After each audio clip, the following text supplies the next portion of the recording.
So this is the logo I'm talking about. I'm using the Lovable AI to build my website. Hey guys, so welcome back to the channel. So in this video, we will show how you can configure your lovable.dev websites. So for this examples, we already have created this website. So after that, here is a GitHub icon. Just click here. I have already configured my GitHub, so I'll just click here, and this will open up my repository.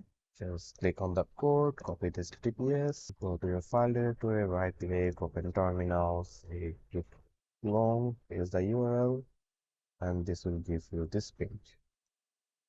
After that, just right click on it, open with VS Code, and as you all know, Lovable has their own logo in their website.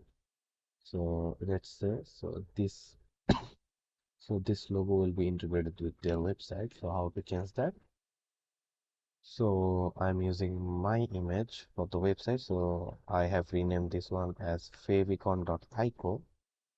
After that, just drag it and paste it over here, and this will replace the original image. So this is the image right now. After that, open up your index.html. So this is the HTML I have edited, and I've also changed the OG image. And you see the directory is this now.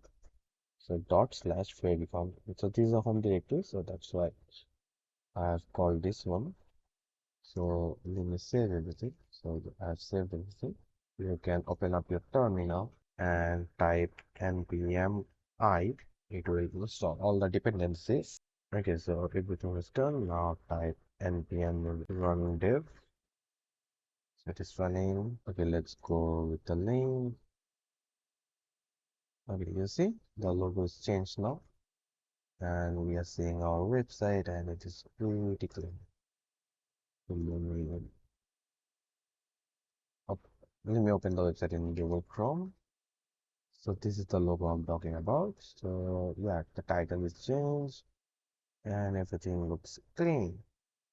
So this is how I'm using the Lovable AI to build my websites.